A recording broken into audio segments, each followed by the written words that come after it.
Good morning, Sunday morning for morning milking complete, and after shutting in the cows down here on a field called the Moines. It's an Irish name. I don't know where that name has been handed down for generations, and they call it the Moines. It's an Irish name and probably it's hard to pronounce. I'm not sure what it means in Irish, so maybe for the next video I will look it up and explain it better. But down here, the bore, as you see, an old boreen here. And as I said in the previous video, it's believed that St. Patrick would have walked along this boreen and have read Mass down at the lake. But something that is a story, I'm not sure whether it's true or not, but a story that I'm going to tell you now is a true story. Sometime in the mid 18th centuries, or maybe the early 18th centuries, there was 3 families lived in down about a mile further down there at the edge of the lake. They were known as subsistence farmers. They would have a small piece of land and they would have reared their children off the fat of the land. They would have a couple of cows, they would grow their own vegetables, and they would make butter and cheese and have some pigs and kill the pigs, slaughter the pigs and cure them, and they'd have bacon. Maybe they could have goats as well, and they could have slaughtered some goats and salted them. Of course, that time there was no such thing as fridges or deep freezers or electricity. Everything had to be cured in the old-fashioned way with salt and brine and various other different ways they had of curing the bacon and curing the meat.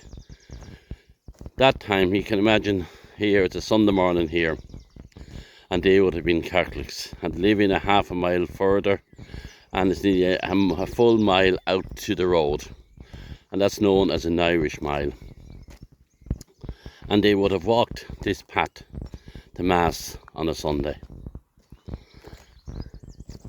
probably come hail, rain or snow. They had to walk a mile out to the road and a further 2 mile into the village of Delvin and listen to the priest talking and in Latin, reading Mass in Latin, and the priest would give the ceremony, and that's the way they heard all the news: who died, who got married, what new baby was born. It was as much social as it was religious, and talk to the neighbours, and then afterwards go to the local supply store and bring back the supplies that they needed for the week. And that time they'd buy very little. It'd be mainly tea, sugar and a few other things, and if they were a little bit cash, they might buy a treat for the children. But by and large, all the food was produced on the holding. Fruits and berries and apples that made various different jams and various different products from the fruit. And they would share with their neighbours.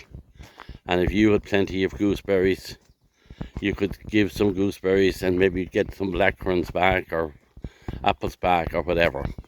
That's the way people lived that time. But they were quite contented living down there, and they were tenants of a landlord called Chapman that owned the big estate that controlled all this area, all this land all around here. An English landlord. But there was a change of landlord, or a son or something took over, and he used to invite his friends over from England and from the rest of Ireland up for weekends and for week's holidays. And down with these 3 houses, down to a mile down the road, down the fields, it was on an edge of a lake, and there was good fishing in that lake. So the landlord used to bring his guests down to fish when they were there for the week's holidays or 2 weeks holidays, and they would have fishing and enjoyment. That time, if the people was caught fishing out of on the lake, they would be punished. But he did not like these small little shacks of houses. They're probably clay houses with thatched roofs on them, with a lot of poor children, probably badly dressed. And of course the clothes was all handmade that time, and the women would knit their jumpers and their socks and all that, and mend their clothes and make the clothes for the children. So there wouldn't have been any designer gear on them at that stage. And the landlord did not like these, as they were known as peasants.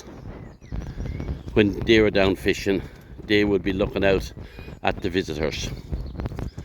So he concocted a story that these people was poaching fish out of the lake, and he evicted them. He had the right, he owned the land, they were paying the rent to him, so he exercised his right and evicted them and put them up to much poorer land on the edge of the bog. This story has been handed down to me, handed down from generation to generation,